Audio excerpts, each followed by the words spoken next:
puedo saber si un sprint ha sido exitoso?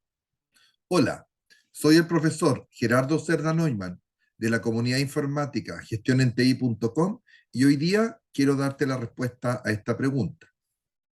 Esta pregunta es muy importante porque recordemos que en agilidad en general y con Scrum en particular se trabaja en ciclos. En el caso de Scrum, estos ciclos se llaman sprint. De ahí la pregunta. Cuando termina un sprint, ¿cómo sé yo como equipo, como proyecto, si logré éxito o no? ¿O si logramos éxito o no? Bueno, la respuesta corta es muy sencilla. Logramos éxito siempre que tengamos lo que se conoce como working software, es decir, software funcionando. Y funcionando significa que está obviamente construido, pero está probado o testeado, documentado y está listo para poder ser usado. Esa es la respuesta corta. Entonces, alguien podría decir, bueno, y tratemos entonces en el sprint de resolver la máxima cantidad de requerimientos, conocidos como historias de usuario, porque mientras más funcionalidad tenga construida, más exitoso es el sprint. Pero ahí viene una complejidad. Y la complejidad es que cuando nosotros definimos un sprint que puede durar 1, 2, 3 o máximo 4 semanas, cuando hacemos el primer sprint como equipo, no sabemos nuestra productividad. Entonces, ¿cómo podemos saber si el working software realmente cumple o no cumple la expectativa? Bueno, eso es lo que vamos a conversar. Como material de apoyo, como ustedes ya conocen, me gusta basarme en este libro de Darío Palminio, específicamente en la sección 4.3, donde él presenta el proceso Scrum.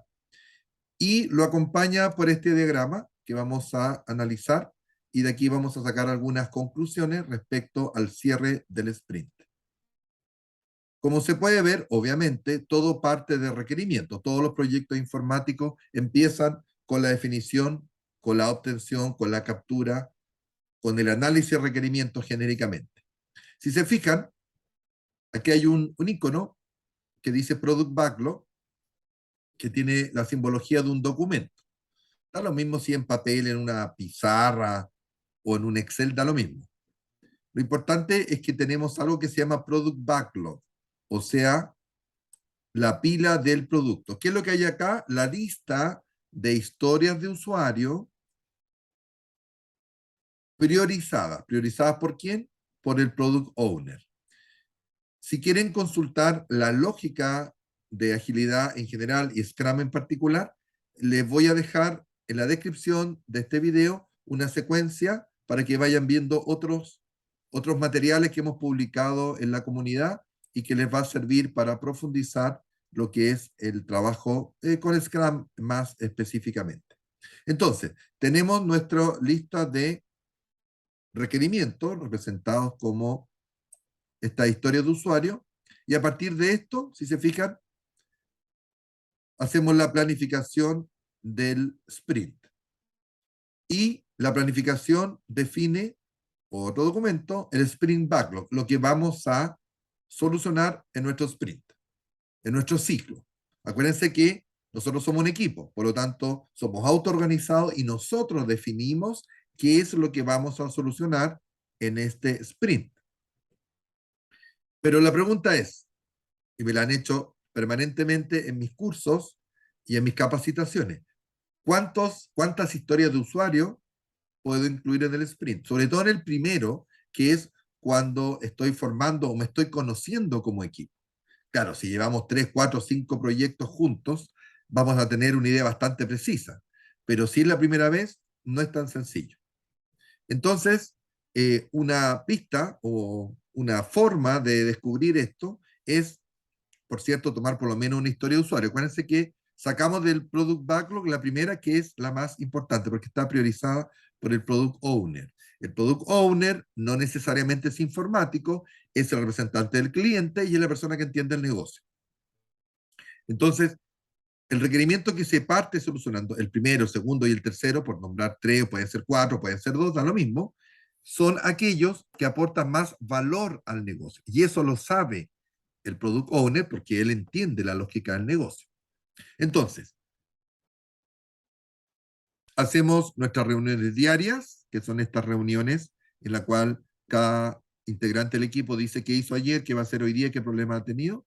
Está el desarrollo, está la revisión, ¿sí? La revisión es cuando cerramos el sprint y presentamos el resultado al menos al product owner. Acuérdense, working software, es decir, software funcionando. Y me atrevería a decir un paso más allá, no solo funcionando, sino aportando valor, ¿sí?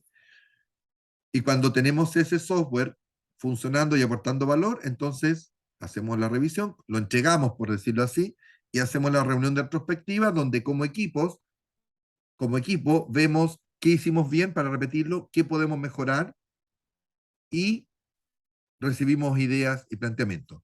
En la descripción va a haber específicamente un video, un link a un video, donde presento y destaco la importancia de la reunión de retrospectiva. Luego llegamos a una nueva planificación del siguiente sprint y así vamos avanzando. Entonces, ya dijimos, por lo menos en el sprint vamos a incluir una historia de usuario, pero ¿por qué no dos o por qué no tres? Bueno, ¿cómo podemos saber cuántas? ¿Cuántas podemos incluir? La respuesta es que en el primer sprint vamos a suponer, de alguna manera, nuestra productividad, porque recién nos estamos conociendo como equipo. Entonces, tomamos el primer sprint, trabajamos, planificamos y tomamos la historia de usuario, la primera que queremos resolver, y la descomponemos en todas las tareas que necesitamos para concretar, resolver esa historia de usuario. ¿Sí? Un ejemplo trivial que siempre ocupo podría decir algo así como, yo como vendedor necesito registrar las ventas para cobrar mi comisión a fin de mes. Eso podría ser una historia de usuario. Entonces, ¿qué tareas necesitamos para resolver ese requerimiento? Bueno, de partida necesitamos obviamente una interfaz, hay que definirla. Si es una aplicación web o una aplicación de celular, vamos a definir la estructura, vamos a definir el formato, la experiencia de usuario, vamos a describir, definir, diseñar la base de datos, vamos a especificar el código, vamos a programar, vamos a hacer testing. Cada uno de estos temas que estoy mencionando implica una o más tareas. Cuando tenemos identificadas todas las tareas, esto la primera vez nos va a requerir bastante esfuerzo porque, como ya dijimos, nos estamos conociendo y probablemente se nos van a quedar algunas tareas fuera, pero eh, con la mejor intención y con el mayor compromiso hacemos esta planificación, identificamos las tareas y ahí vemos el esfuerzo que requiere cada una. Y nos podemos dar cuenta si vamos a ser capaces en cumplir todas estas tareas en el tiempo que hemos definido del sprint, en la una semana, dos, tres o máximo cuatro. Si nos damos cuenta o pensamos entre todos que sí somos capaces de cumplir todas las tareas, entonces podemos pensar en agregar otra historia de usuario a la planificación o al sprint backlog. Y volvemos a hacer el ejercicio de descomponer todas las tareas. Algunas ya cumplen, también probablemente van a servir al estar hechas para avanzar con la resolución del segundo requerimiento. Por ejemplo, el modelamiento de la base de datos y la construcción, etcétera, la configuración, la instalación, ya debiera estar resuelta para cumplir con el primer requerimiento y por lo tanto eh, esas tareas ya no las incluyo en la resolución del segundo requerimiento porque ya estarían cumplidas.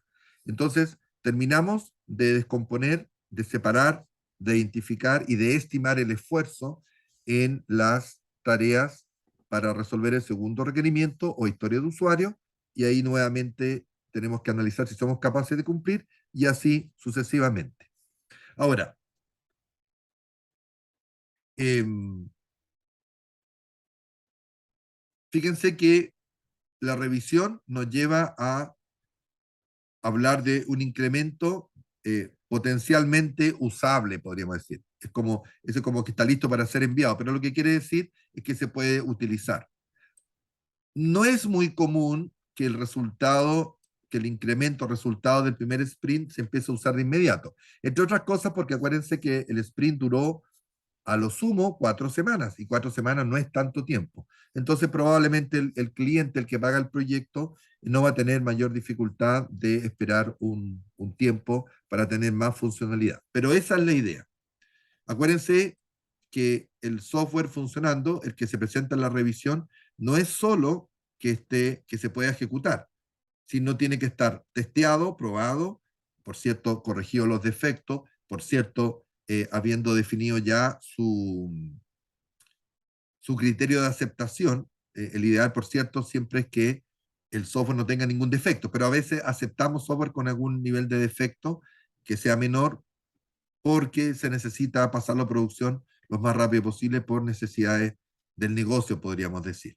Entonces, esa sería la respuesta. La respuesta sería que podemos considerar el sprint exitoso si logramos tener software programado, testeado, documentado e instalado para poderlo usar. Eso implica, entre otras cosas, con la base de datos con datos, habiendo capacitado a los usuarios, o sea, no es solo que digamos ya está instalado, ocúpelo. No, no, no. Hay todo un proceso, eso se conoce normalmente como despliegue.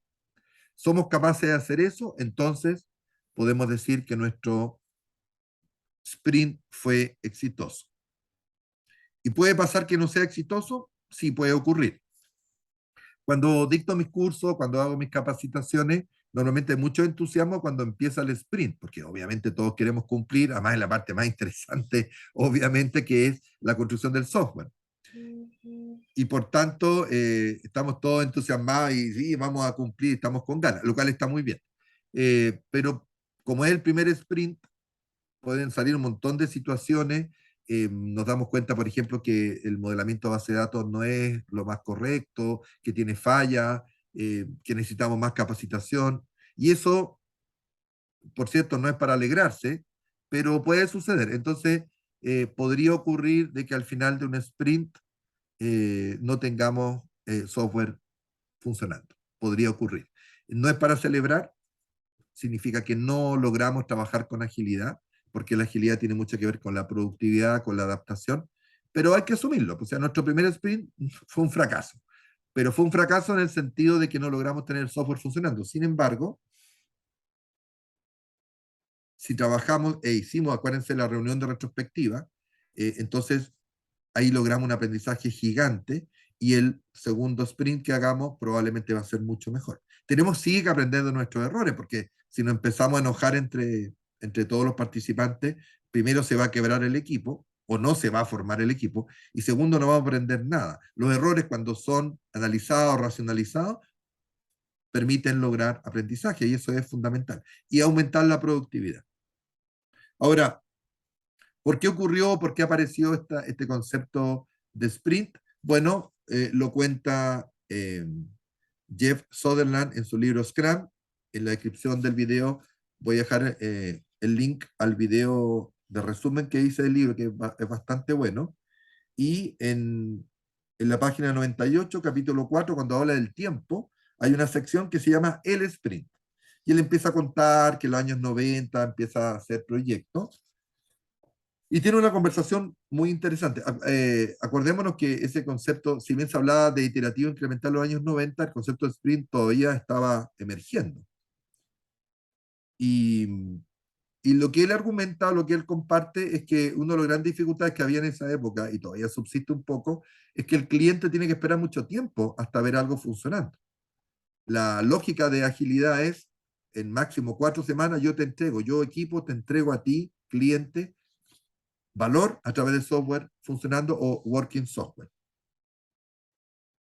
Y cuenta acá que dice, el autor dice, de modo que cuando puse en marcha el primer Scrum en EASL y le dije al director general que yo no iba a enseñarle ese largo y detallado diagrama Gantt, porque es lo que se usaba. Se planificaba la carta Gantt, se mostraba, se analizaba y después se iba ajustando cuando no se cumplía.